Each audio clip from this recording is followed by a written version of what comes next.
What the happened in Super Bowl XIX?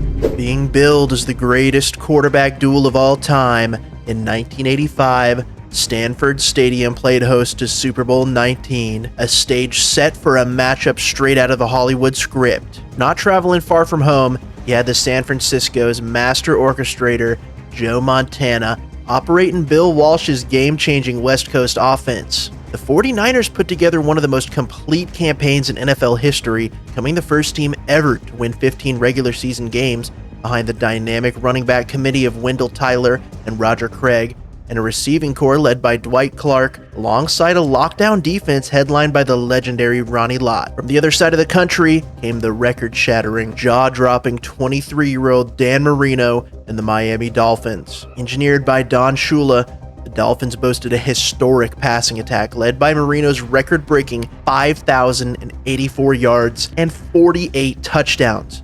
An absolute anomaly for the era that to this day stands as maybe the greatest quarterback season of all time. He accomplished this by throwing to the lethal Marks brothers, a duo consisting of Mark Clayton and Mark Duper, behind an elite offensive line to finish the regular season with a 14-2 record. Two of the most explosive forces the league had ever seen were set to duke it out on a Sunday night in January. Man, imagine trying to set the betting odds for Marino versus Montana in their prime. Fortunately, you don't have to guess the lines for today's matchups because MyBookie has you covered with the best odds, props, and bonuses in the business. Guys, the 2026 NFL season's almost here, and MyBookie's got you covered when it comes to the NFL, player props, college football, and so much more. Go to mybookie.ag now and sign up using promo code Kawner, that's KAWNER, and use it to get yourself signed up and ready for that upcoming week 1 action. You can even bet on the preseason. Guys, look at this.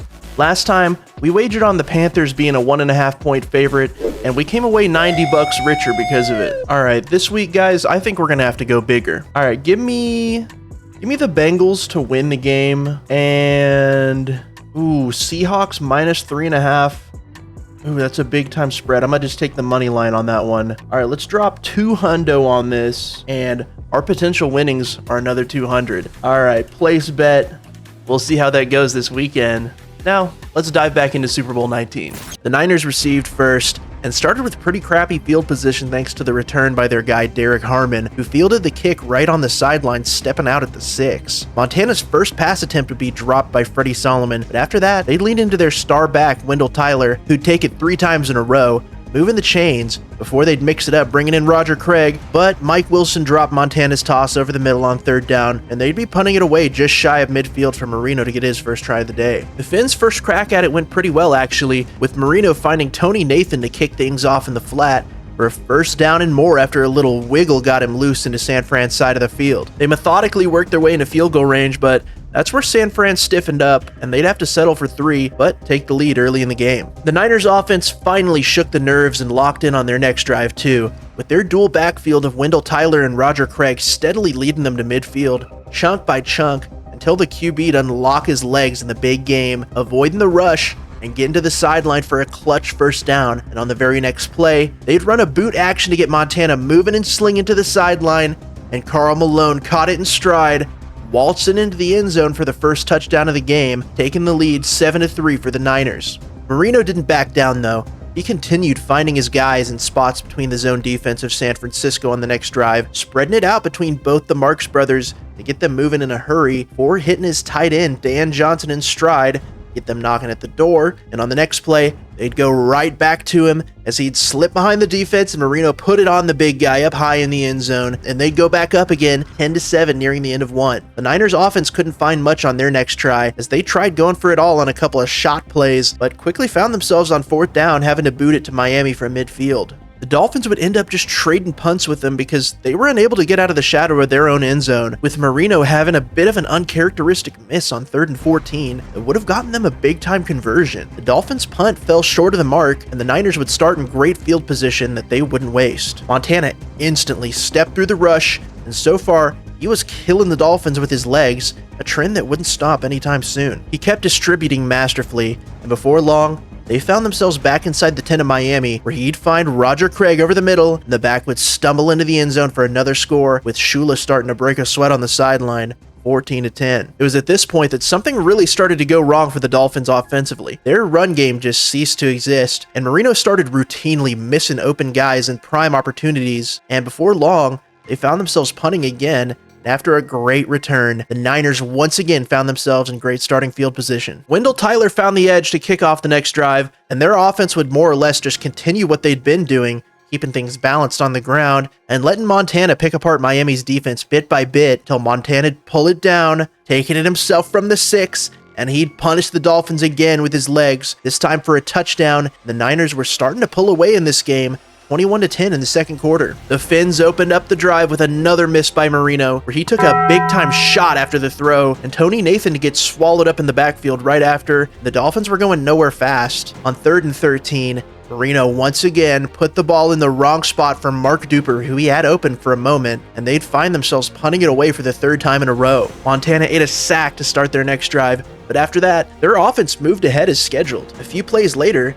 Dolphins had a good case for being upset because they seemingly had a fumble taken off the board with the Niners retaining possession. The Niners put an exclamation point on their lucky break because they just kept chugging along with the legs of Wendell Tyler and the improvising Montana till once again, they were inside the 10, where Roger Craig subbed in and took him home, plowing up the gut for his second score of the game, and now the Niners were threatening to go into halftime 28-10. The Dolphins got it once more before half, just inside the 2-minute warning, and they needed to put up something now to staunch the bleeding. The Niners defense seemed more than willing to just give all the underneath stuff to Marino and the Dolphins before half, and they'd be more than happy to take the free yardage in a hurry. Marino'd make one more big-time throw up the seam for his tight end, Joe Rose, with 30 seconds on the board to get them just outside the 10, but their next 3 plays were duds, and they'd have to settle for 3 with Von Shaman cutting into San Fran's hefty lead at least, 13-28. They'd catch another break before half too, because the Niners return team bungled the situation, turning the ball over to Miami in the perfect position to put one last field goal on the board before halftime, and just like that,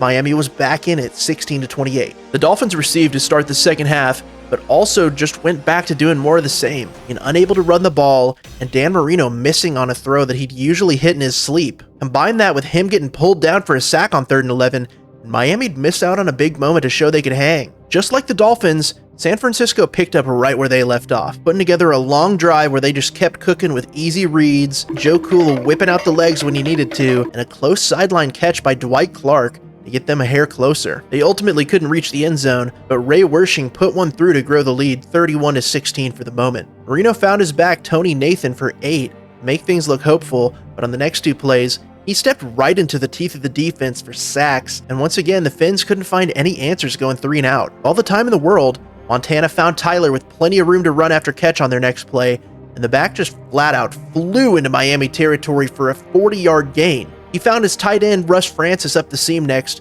RIP by the way, but before long, they'd end up on 3rd and 10, where he'd take a straight drop and dump it off to Roger Craig, and the back would turn upfield with nobody in the area code and stride on in for his 3rd touchdown of the day, setting a new Super Bowl record. The Dolphins were flat out getting killed out there now, 38-16, and now it was do or die time. They managed to finally pick up a couple first downs off the arm of Marino, even managed to get Tony Nathan rolling into the open field thanks to some great blocking up front, but one dangerous throw by Marino was almost picked, and what do you know? He underthrew another 50-50 ball by just a hair, and Eric Wright came down with it for the Niners, making a great defensive play. San Francisco had to battle to get out of their own end zone on the following drive, and ultimately toughed it out on the ground to get into Miami territory, but they were able to break up Montana's toss for Dwight Clark on 3rd, force a punt out of the humming Niners offense. Marino hooked up with Mark Clayton for a big-time gain of 27 early in their next possession, and they continued chunking the Niners defense with an intermediate shot to Jimmy Cefalo for another 14 over the middle, but a couple dropped balls spelled the end of another opportunity for Miami, and they'd be booting it away from midfield this time. Psych, you thought, because if I've learned anything over the years, it's not to trust the San Francisco 49ers special teams.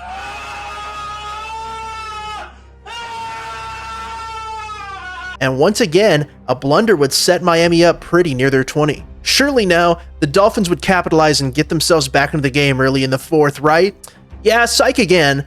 On the first play of the drive, Marino just rolled right and chucked up a Yola ball into a tight window, and Carlton Williams caught the gift-wrapped ball in the end zone for an easy pick. Back to the Joe Montana show.